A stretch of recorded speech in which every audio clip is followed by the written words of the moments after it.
Hey everybody, good morning. Welcome back to the Engine Builder Show. On today's episode, we will be tackling 3 tips to improve your landing page conversion rates. If you like the sound of that, then get ready for this. But before our show, this is brought to you by Business Marketing Engine. If you want to build your unique business, head over to businessmarketingengine.com. Now let me pass it over to our host for today. Good morning, Gabe. Good morning, Jethro, and good morning, everyone. And whenever you get to tune in and watch this, I appreciate you taking time to be part of my online family and just being a support of the show. I appreciate you. So, any questions, of course, that you have, drop those down below, or like I know Jethro mentions often, just you can tag somebody down below that may, if it's going to be helpful to them as well, or share it with them.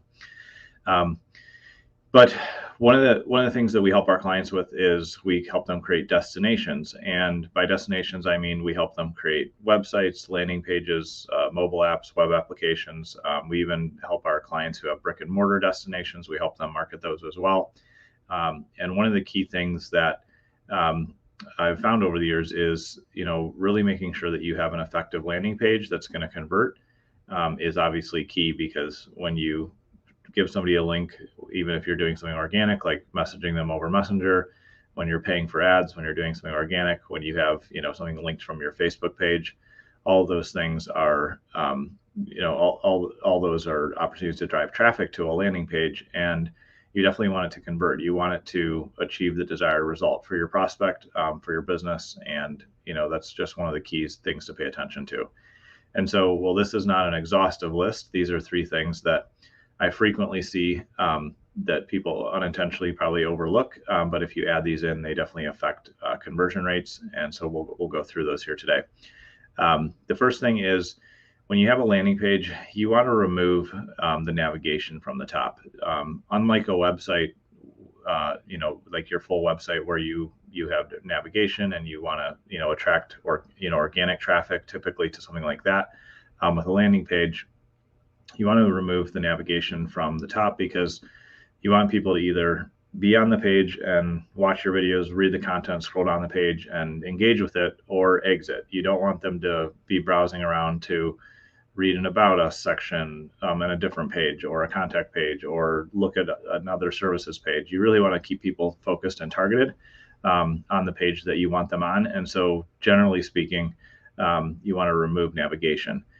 With all landing page conversion optimization, all of this needs to be tested and verified. So these are best practices. So there are exceptions to everything I'll share here today, but generally speaking, that's one of the important things, is to remove navigation from the top. So even if that landing page is directly on your main website, you can have your developer hide the navigation, and that way it will again just display the messaging for the page. The second thing to pay attention to is to put a clear call to action above the fold. And so above the fold means is either both on desktop and mobile. You want to make sure that when somebody lands on that page, the action you want them to take is clearly called out in a button, or watch this video, or check out and do this next step that you want them to take. If you put that call to action too far down on the page, in most cases, again, there's always exceptions, and so you need to do your own conversion testing. But if you put that call to action too far down on the page, it gets missed, and the person lands on the page and they don't know what you're asking them to do. They may see information, they may see a bunch of details, but they're not sure what the next step is.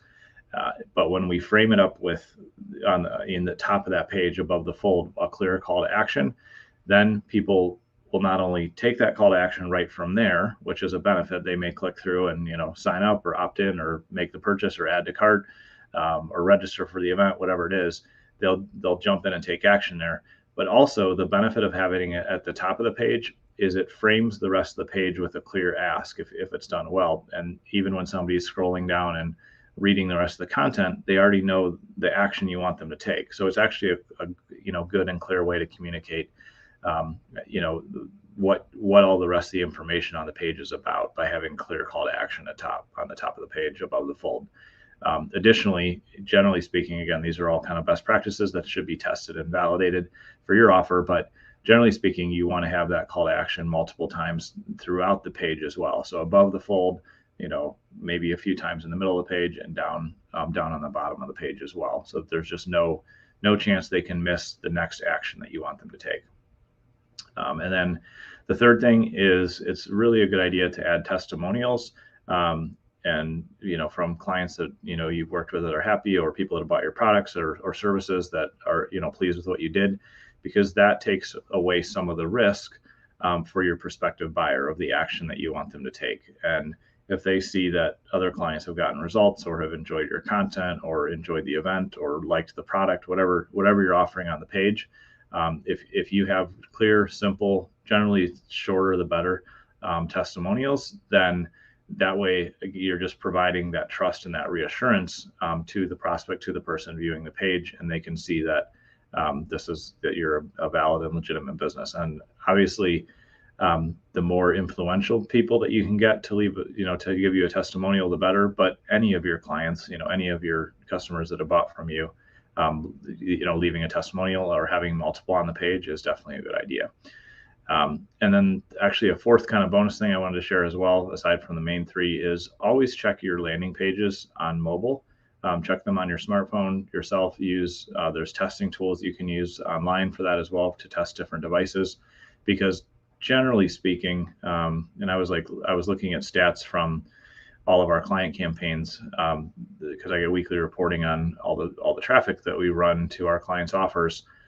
Generally speaking, a huge percentage, huge majority of your traffic is going to come from mobile traffic. So, like, as I was looking, we help personal injury attorneys. So I was looking at a personal injury campaign, like 60% of all their traffic came from mobile. I was looking at a client where we advertise and help them promote the pools that they install. So they install in-ground fiberglass pools, and I was looking at all their traffic yesterday as well, and like 70% of their traffic came from mobile. So even though you may be sitting at your desk, you may be looking at what you build out or your developer build out for you. Generally speaking, a huge portion of the market in multiple different industries these days is going to be viewing it from their smartphone. So just definitely make sure you pay attention to that, because that will impact your conversion rate as well. So main three things that I kind of talked through today is remove navigation that's unnecessary. Generally speaking, that's most of it, if not all of it, from the top of the page, so that there's no other kind of distracting action that the prospect can take. Put a clear call to action, or CTA, above the fold. So when they first hit the page, it should be above, before they scroll, they should see the call to action, and that should be multiple places on the page as well. And then add testimonials. And then, like I said, check everything on mobile. And then the last tip I'll say as well is just continually test things. It's a great idea to put heat mapping on the page. It's a good idea to look at your analytics. It's continually test until you see what components of the page are working and which aren't. And ultimately, if you continue just to be disciplined in the practice of optimizing all these different elements, and you keep working on improving your offer, then that's what's going to make your landing page convert and help you grow your business. So hope that is useful. If you need help on any of this, obviously reach out. We'd love to help you improve your offers, drive traffic, and really get content out there that is going to continue to brand you in front of your ideal prospects. That's what we do for our clients, and we love doing it here. And so reach out if you need help. Jethro? Thank you, Gabe. And that's it for today on the Engine Builder Show. We appreciate you tuning in. If you like our content, then please hit that like, follow, and subscribe. And if you want to get notified when we go live, hit the bell as well. Again, if you want to grow your unique business, head over to businessmarketingengine.com. And we'll see you again tomorrow. Bye, everybody.